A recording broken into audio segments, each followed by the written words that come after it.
रामटेक येथील नेहरू मैदानातून शिवसंकल्प प्रचाराची सुरुवात करून राज्याचे मुख्यमंत्री एकनाथ शिंदे यांनी विरोधकांवर जोरदार निशाणा साधलाय। रामटेकसह राज्यातील 48 लोकसभा जागांवर भगवा फडकवण्याचे आवाहन या प्रसंगी मुख्यमंत्र्यांनी उपस्थितांना केले। नेहरू मैदान रामटेक येथे आयोजित या शिवसंकल्प अभियानात खासदार कृपाल तुमाणे, माजी मंत्री दीपक सावंत, आमदार ॲडव्होकेट आशिष जयस्वाल यांच्यासह शिवसेना प्रमुख पदाधिकारी व कार्यकर्ते बहुसंख्येने उपस्थित होते। कार्यक्रमात ॲडव्होकेट आशिष जयस्वाल, खासदार कृपाल तुमाणे यांनी केलेल्या कामाचे सादरीकरण केले। कार्यक्रमादरम्यान मुख्यमंत्री एकनाथ शिंदे विरोधकांवर यावेळी चांगलेच बरसले, तर बाळासाहेब ठाकरेंच्या विचारांना श्रद्धांजली वाहणाऱ्या उद्धव ठाकरेंवरही अप्रत्यक्ष निशाणा साधलाय। MCN न्यूज मराठी करिता राकेश मर्जीवे, रामटेक। इकडे प्रेम दाखवणारे आपण नाही, बाळासाहेबांचे विचार, त्यांची भूमिका घेऊन आपण पुढे जातोय।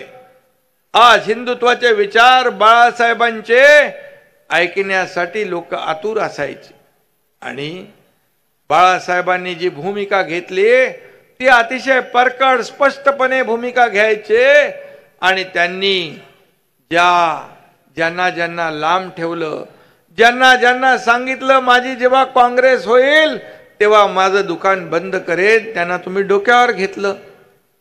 तुम्ही त्यांच्या मांडीला मांडी लावून बसू लागले आणि जे हिंदुत्वाच्या विरोधामध्ये जे लोक भूमिका घेतात त्यांच्या बरोबर आपण असंघाशी संघ केलात, सरकार स्थापन केलं आणि तेव्हाच खऱ्या अर्थाने बाळासाहेबांचे विचार आपण सोडले, बाळासाहेबांची भूमिका आपण सोडली। आज रोज दररोज माझा पक्ष चोरला, माझा बाप चोरला, माझा अमका चोरलं, लहान मूल कसं आपलं खेळणं चोरलं म्हणत असतं। अरे काय म्हणावं याला? बाळासाहेब चोरायला का ते काय एक वस्तू होती? ते एक विचार होते, हिंदुत्वाचे ज्वलंत विचार। बाळासाहेबांनी गर्व से कौम हिंदू है या देशाला नारा देणारे हे बाळासाहेब आणि बाळासाहेबांचे विचार घेऊन आपण पुढे चाललोय।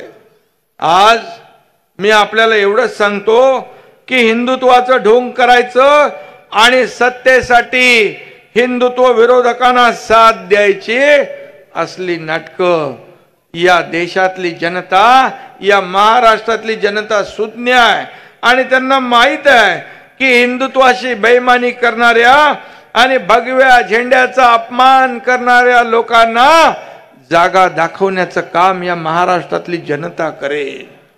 मी आपल्याला एवढंच सांगतो की ज्या ग्रामपंचायतीच्या निवडणुका झाल्या त्या निवडणुकांमध्ये आपण पाहिलं की ज्यांनी असंघाशी संघ केला, ज्या बाळासाहेबांनी ज्यांना दूर ठेवलं त्यांना तुम्ही डोक्यावर घेतलं, त्यांना खांद्यावर बसवलं आणि मग त्या ग्रामपंचायतीच्या निवडणुकीमध्ये देखील तुमचा नंबर कुठं गेला?